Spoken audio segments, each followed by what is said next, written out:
What's up, guys?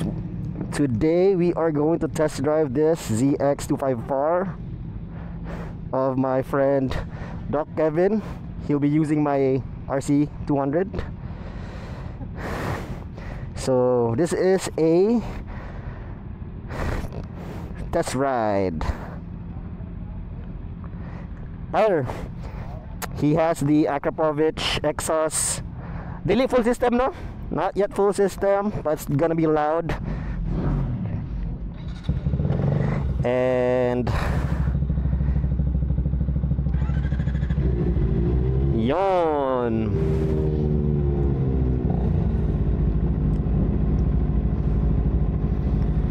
Hope you see everything. So we'll be going to TCH, test ride this beast. So actually I've ridden this bike, test drive it a few times, but not really going to TCH. Ano lang,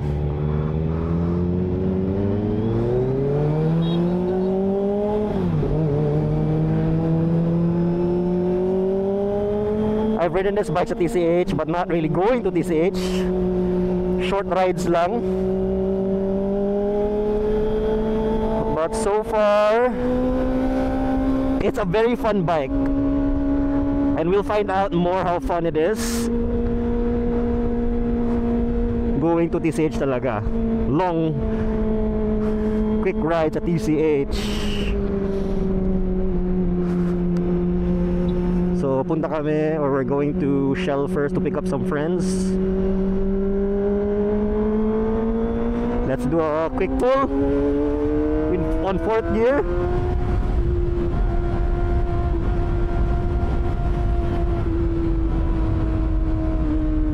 Yun. And first thing you'll notice, no, if you come from another bike, the brakes on this motorcycle is very powerful. All you have to do is press the brakes gamay lang, konti lang, just press it a bit, grabe, it's gonna brake na kaagad.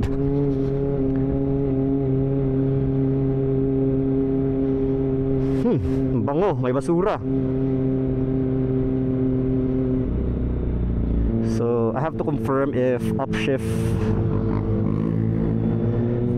lang ang quick shifter.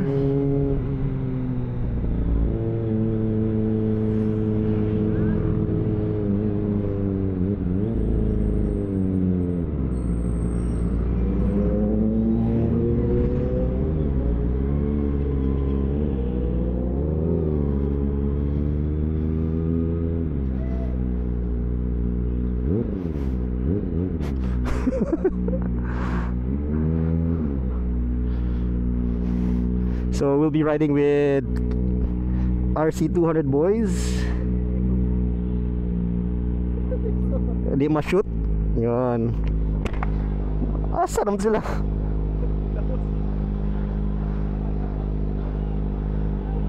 Nawala. Tara. Ha? RC, oh. Kuyog ka? Gig Sunshine Boys. Dota kamera. Masindot yung motor. Kani mo, di ba? Oo, kana. 1, 2, 3. So, yeah,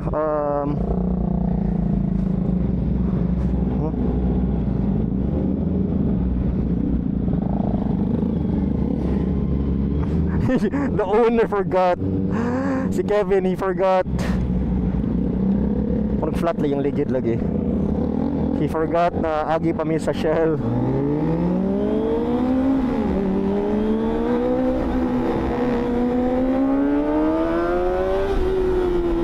So yeah, speaking of the brakes, grabe lakas ng brake nito. Unlike sa RC200 na need pa ako mag press hard sa brakes.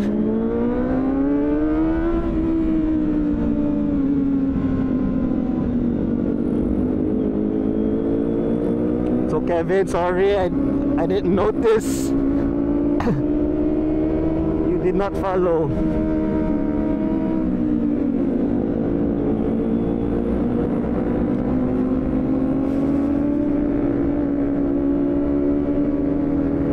Grabe ang ingay.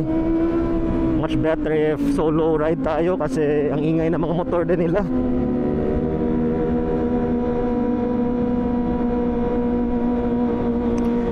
So this is an inline for 250cc motorcycle. I don't know the paper, the specs wise sa paper on paper, no, but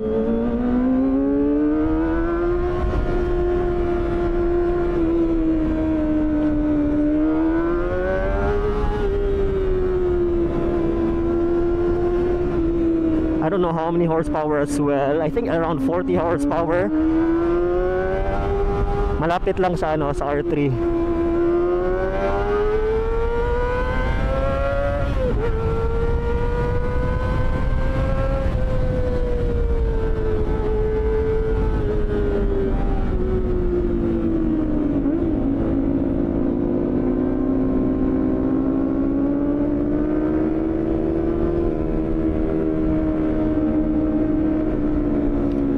Wow, sarap pakinggan, guys.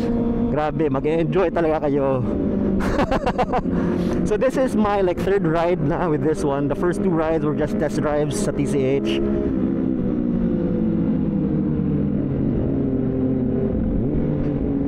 So brakes is medyo malayo for my liking.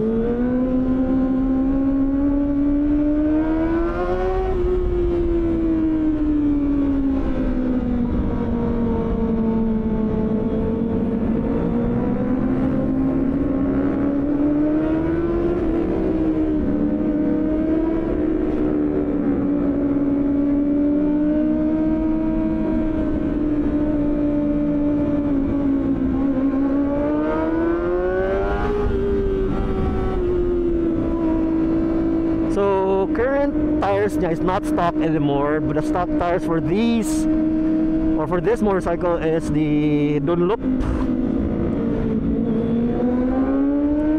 Sport Max GP 300, and that is also the stock tires of the Yamaha R3. But with this one, I think his stock is at 150 or 140, either or. Sa R3 is 140 ang rear tire, 110. So medyo madilim.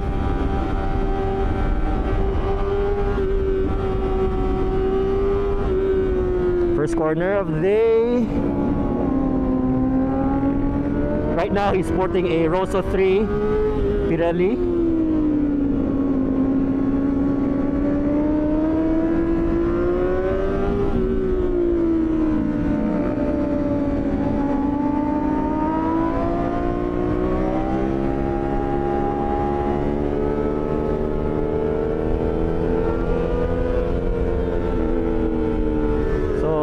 I don't know what gear to use yet, so this is one way to finding out. Second gear muna. Grabe, lakas ng brake niya. Warm up pa to, warm up.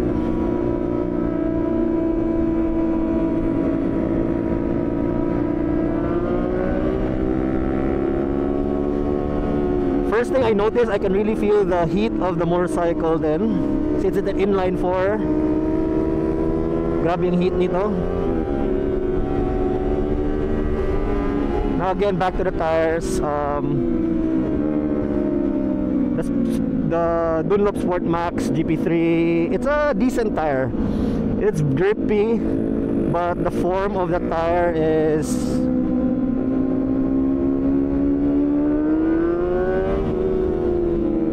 hindi siya rounded, so or it's not, the tire is not in a triangle type.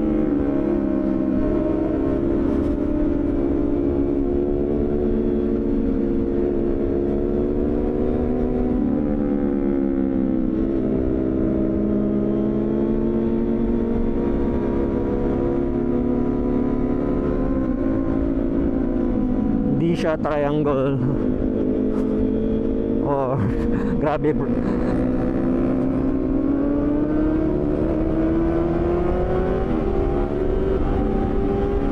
So it's not as flickable, but it's a good beginner tire, no? You'll not regret it kasi it's grippy enough and it doesn't put you in a position where when you try to turn the bike, bigla na lang magta-turn. It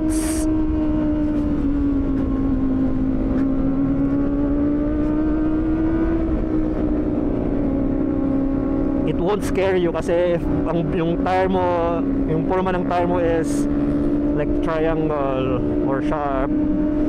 Bilis niya mag-turn, bilis niya mag-flick. So if you're not used to that, definitely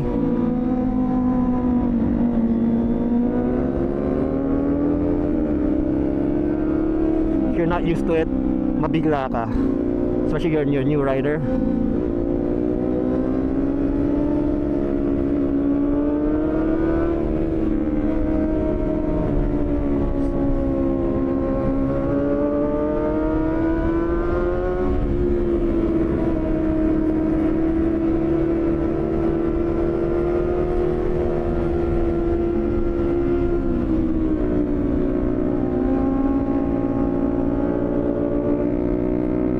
This is a RS200 in front of me, I think.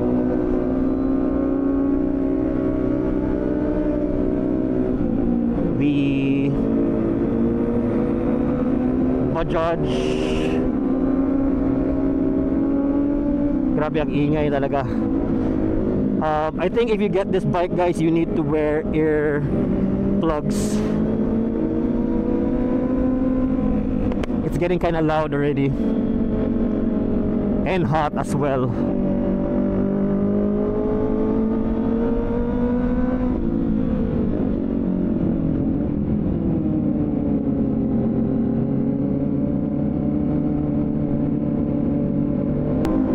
Our delivery, wala masyado dito. You really need to play at high RPM. Right now I'm at 8,000 RPM, 6,000. And seriously, I can feel the heat already. Grabe. What more mga ZX6R, no? Gaano kainit. How hot those bikes are. This one, I can really feel the heat.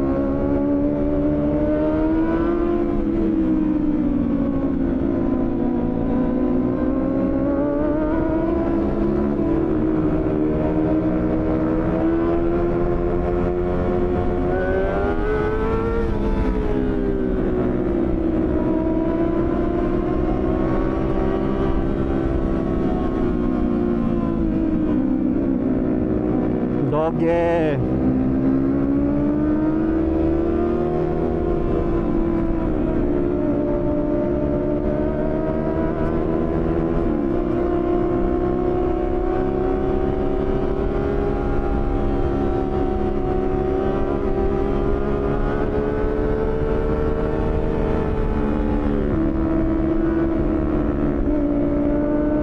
So I didn't watch any videos about the ZX25R. This is just a test ride feel. I mean, that's the most important part. I'm sure you guys watch already, you know, the specs of this bike. Brembo brakes, as far as I can recall.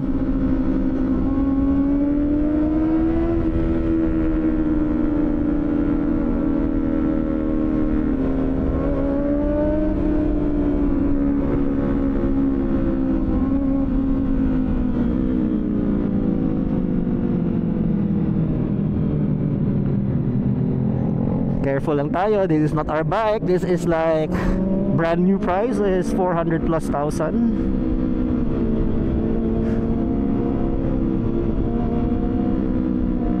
Now riding position, it is less aggressive than my RC200. This feels less aggressive than an R15. Similar body position to the R3. For me lang, no, I'm 6 or rather 5'10", and hindi siya nakakapagod. It's not very aggressive talaga.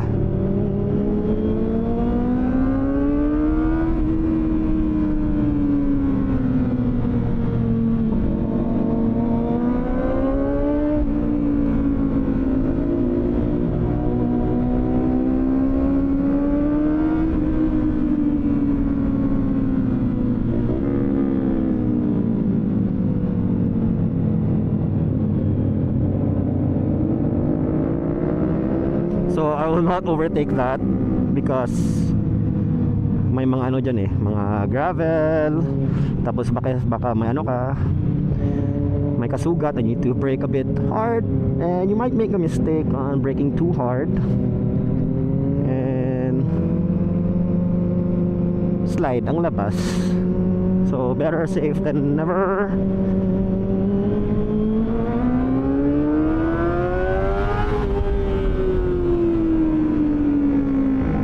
Hopefully si Kevin papunta siya sa Ayala Heights. So with that one, I don't want to risk that.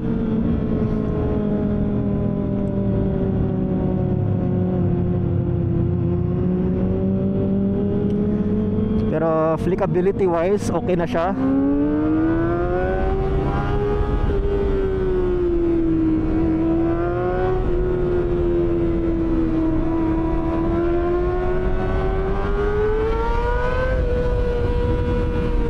Grabe, second gear 80 ang takbo. Sarap. Sarap sa ears. Grabe din ang engine brake.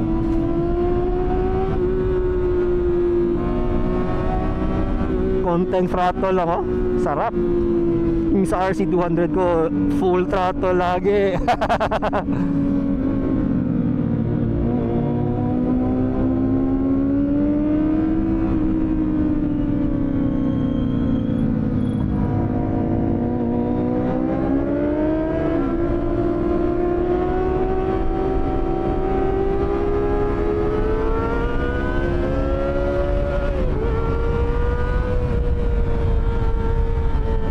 Medyo mabilis na takbo natin kahit basa.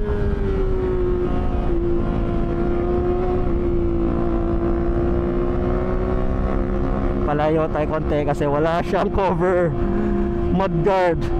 I don't wanna clean my helmet, boys.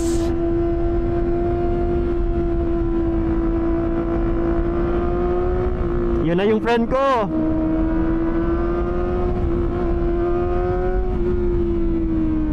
Okay, I don't know where's the beep beep.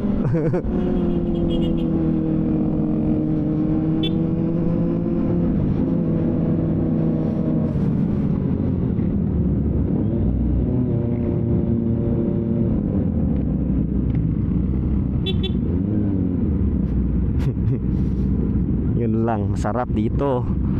Ang sarap-sarap.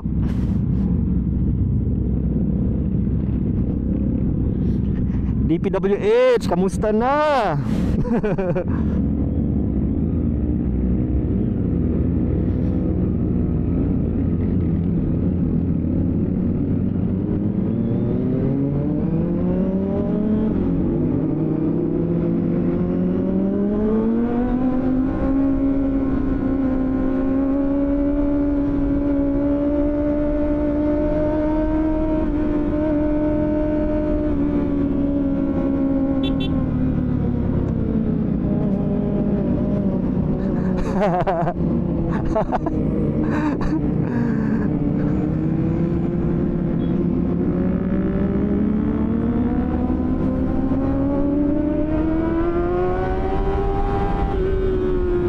Grabe, 60 at second gear.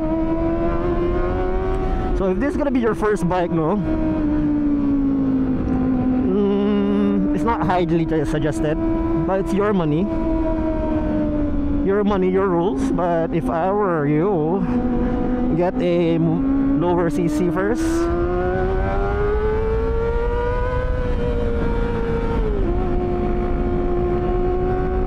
Kasi, I mean, this is a low CC to be honest. Pero if you're gonna get this as your first bike, definitely sayang yung pera mo. Kasi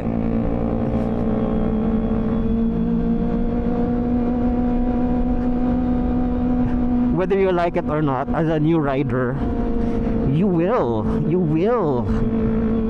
drop your bike.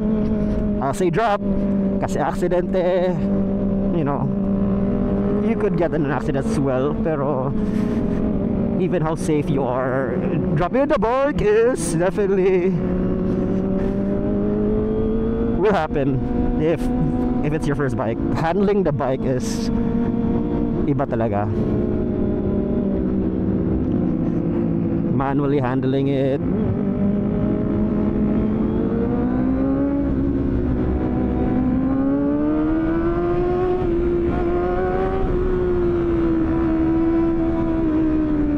Can't see.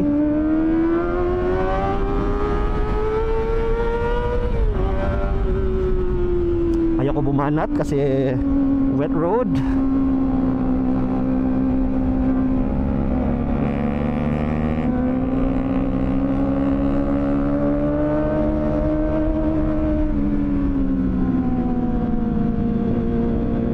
So we're near Ayala Heights. Man, this is not the best time to test drive this, but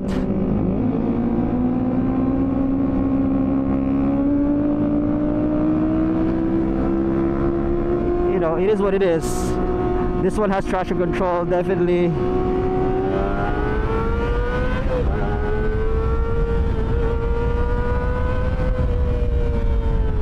Definitely it will help, but this is not my bike. I don't want to push it too hard.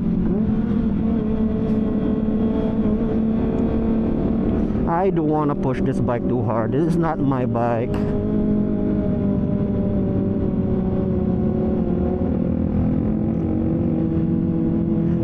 Again, DPWH.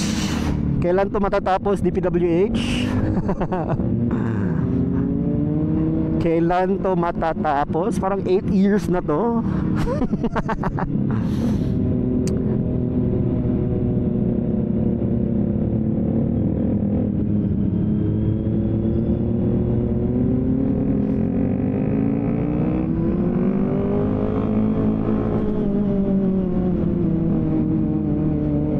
Pero grabe, I love the feeling, no? I mean, if I have all the money, yeah, I would definitely buy this. But if you have limited funds, you might think of other options. Now, this bike is definitely a fun bike, no doubt of that, about that one.